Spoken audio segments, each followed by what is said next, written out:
नमस्कार, मिशन सच network news bulletin में आपका स्वागत है। मैं हूं विकास जायसवाल। खबरों की शुरुआत करते हैं प्रदेश की मुख्य खबरों से। क्षेत्रफल के हिसाब से देश का सबसे बड़ा राज्य होने के बावजूद राजस्थान में आईएएस अन्य छोटे राज्यों के मुकाबले बेहद कम है। ब्यूरोक्रेटिक जरूरतों के मुताबिक राजस्थान में औसतन 60 आईएएस की कमी है। राजस्थान में अभी 313 आईएएस अधिकारी हैं और इसमें 52 अधिकारी और बढ़ाने की सिफारिश केंद्र को भेजी गई थी, लेकिन राज्य सरकार को 8 साल के बाद आईएएस के 19 पद ही बढ़े हुए मिले। राज्य सरकार ने 25 जुलाई 2022 को राजस्थान के 313 के मुकाबले 365 का आईएएस कैडर करने का प्रस्ताव भेजा था, जिसके बाद अब प्रदेश को 19 बड़े पद मिले, जिसके बाद अब प्रदेश में कुल आईएएस की संख्या 332 हो गई है। जयपुर में नीट की तैयारी कर रही छात्रा ने बिल्डिंग के 5वें फ्लोर से छलांग लगाकर आत्महत्या कर ली। मृतका की पहचान 18 वर्षीय यति अग्रवाल के रूप में हुई। घटना से पहले मृतका ने एक सुसाइड नोट भी लिखा। इसमें परिवार की अपेक्षाओं पर खरा नहीं उतरने के लिए माफी मांगी। पुलिस को मृत छात्रा की नोटबुक से सुसाइड नोट भी मिला। इससे पता चला कि नीट परीक्षा में कम अंक आने की वजह से वो डिप्रेशन में थी। इसके चलते उसने जीवन लीला समाप्त कर ली। घटना से एक दिन पहले ही छात्रा ने परिवार और दोस्तों के साथ बड़े उत्साह से अपना बर्थडे सेलिब्रेट भी किया था, लेकिन अब किसी को इस घटना पर यकीन नहीं हो रहा। घटना जयपुर के विद्याधर नगर के द्वार का अपार्टमेंट की है। घटना के वक्त मृतक छात्रा के परिजन सो रहे थे। छात्रा को लहूलुहान हालत में जमीन पर गिरा देख बिल्डिंग के अन्य लोगों ने पुलिस को सूचना दी। अब रुक करते हैं देश की बड़ी खबरों की ओर। प्रधानमंत्री नरेंद्र मोदी ने अपने मासिक रेडियो शो मन की बात के 112वें एपिसोड को संबोधित किया। लोकसभा चुनाव के बाद यह उनका दूसरा और केंद्रीय बजट 2024-25 के बाद पहला संबोधन था। उन्होंने कहा कि इस समय पूरी दुनिया में पेरिस ओलंपिक छाया हुआ है। ओलंपिक हमारे खिलाड़ियों को विश्व पटल पर तिरंगा लहराने और देश के लिए कुछ कर गुजरने का मौका देता है। पीएम मोदी ने मैथ ओलंपियाड के विजेता भारतीय छात्रों से बात की। उन्होंने कहा, कुछ दिन पहले मैथ्स की दुनिया में भी एक ओलंपिक हुआ है, इंटरनेशनल मैथमेटिक्स ओलंपियाड। इस ओलंपियाड में भारत के छात्रों ने शानदार प्रदर्शन किया। इसमें हमारी टीम ने सर्वश्रेष्ठ प्रदर्शन करते हुए 4 स्वर्ण पदक और 1 रजत पदक जीता। मेरे प्यारे देशवासियों, मन की बात में आपका स्वागत है, अभिनंदन है। इस समय पूरी दुनिया में पेरिस ओलंपिक्स छाया हुआ है। ओलंपिक्स हमारे खिलाड़ियों को विश्व पटल पर तिरंगा लहराने का मौका देता है, देश के लिए कुछ कर गुजरने का मौका देता है। आप भी अपने खिलाड़ियों का उत्साह बढ़ाइए।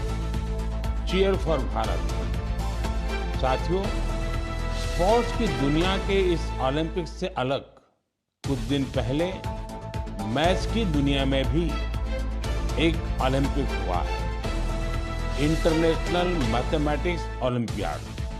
इस ओलंपियाड में भारत के स्टूडेंट्स ने बहुत शानदार प्रदर्शन किया है।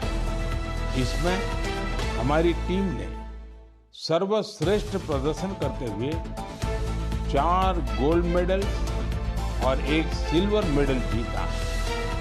इंटरनेशनल मैथमेटिक्स ओलंपियाड, इसमें 100 से ज्यादा देशों के युवा हिस्सा लेते हैं और ओवरऑल टैली में हमारी टीम टॉप 5 में आने में सफल रही। देश का नाम रोशन करने वाले इन स्टूडेंट्स के नाम है पुणे के रहने वाले आदित्य वेंकट गणेश, पुणे के ही सिद्धार्थ चोपड़ा, दिल्ली के अर्जुन गुप्ता, ग्रेटर नोएडा के कनव तलवार, मुंबई के रुशिल माथुर और गुवाहाटी के आनंदो भादुरी।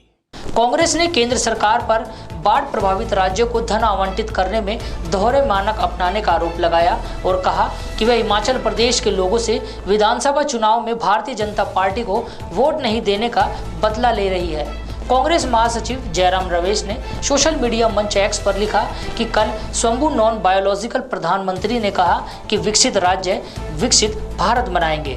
उन्होंने कहा कि 2023 की विनाशकारी बाढ़ के बाद हिमाचल प्रदेश सरकार ने कई बार मांग की केंद्र सरकार बाढ़ को राष्ट्रीय आपदा घोषित करे, लेकिन वित्त मंत्री ने इस मांग को बार बार खारिज कर दिया। रमेश ने कहा, अब वित्त मंत्री ने अपने बजट भाषण में सिंचाई और बाढ़ नियंत्रण के लिए निधि आवंटित करते समय नॉन बायोलॉजिकल प्रधानमंत्री की सरकार में काम के दोहरे मानकों का उदाहरण पेश किया। और अब चलते हैं खेल जगत की ओर। 2 बार की ओलंपिक पदक विजेता भारतीय बैडमिंटन खिलाड़ी पीवी सिंधु ने पेरिस ओलंपिक की महिला एकल स्पर्धा में अपने अभियान की शुरुआत ग्रुप एम के मैच में मालदीव की फातिमात अब्दुल रज्जाक के खिलाफ आसान जीत के साथ की। लगातार तीसरे ओलंपिक पदक के लिए चुनौती पेश कर रही सिंधु और फातिमात के बीच का अंतर साफ नजर आया।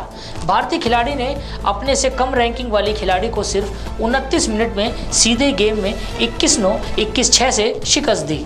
वहीं भारतीय निशानेबाज रमिता जिंदल ने पेरिस ओलंपिक की महिला 10 मीटर एयर राइफल निशानेबाजी स्पर्धा के क्वालिफिकेशन में 5वें स्थान पर रहते हुए फाइनल में जगह बनाई। भारत के बलराज पवार रैपो चेंज 2 में दूसरे स्थान पर रहते हुए नौकायान की पुरुष एकल स्कल्स स्पर्धा के क्वार्टर फाइनल में पहुंच गए। बलराज ने 7 मिनट 12.41 सेकंड का समय लिया। वहीं शूटिंग में भारत की मनु भाकर फाइनल मुकाबला खेलेगी। खेल प्रशासक और अंतर्राष्ट्रीय ओलंपिक समिति की सदस्य नीता अंबानी ने कहा कि टोक्यो ओलंपिक में भारत के सर्वश्रेष्ठ प्रदर्शन के बाद देश पेरिस में दोहरे अंक में पदक जीतने के लिए तैयार है। उन्होंने कहा, वह दिन दूर नहीं जब भारत ओलंपिक की मेजबानी करेगा। पिछले साल अक्टूबर में प्रधानमंत्री नरेंद्र मोदी ने 2036 ओलंपिक की मेजबानी के लिए भारत की दावेदारी की इच्छा की घोषणा की थी और देश के 1 अरब 40 करोड़ लोगों के सपने को पूरा करने के लिए कोई कसर नहीं छोड़ने का संकल्प लिया था। नीता ने कहा, हम अच्छा प्रदर्शन करने जा रहे हैं। हमारे खिलाड़ियों में से 47% लड़कियां हैं। उम्मीद है कि भारतवासी पहली बार पदक की संख्या को दोहरे अंक में देख पाएंगे। उन्होंने कहा कि पहली बार पेरिस ओलंपिक 2024 में भारत का अपना घर है। और अब चलते हैं अर्थ जगत की ओर। भारी उद्योग मंत्रालय ने इलेक्ट्रिक मोबिलिटी प्रमोशन स्कीम 2024 को 2 महीने बढ़ाकर 30 सितंबर तक कर दिया। इसमें ईवी खरीदारों को 2 पहिया ईवी के लिए 10,000 रुपये तक, छोटे तिपहिया ईवी के लिए 25,000 रुपये तक और बड़े तिपहिया ईवी के लिए 50,000 रुपये तक की सब्सिडी दी जाती है। इस स्कीम को पूरे भारत में इलेक्ट्रिक वाहनों को अपनाने को बढ़ावा देने के लिए लॉन्च किया गया था। योजना का कुल परिव्यय बढ़ाकर 778 करोड़ रुपए किया गया।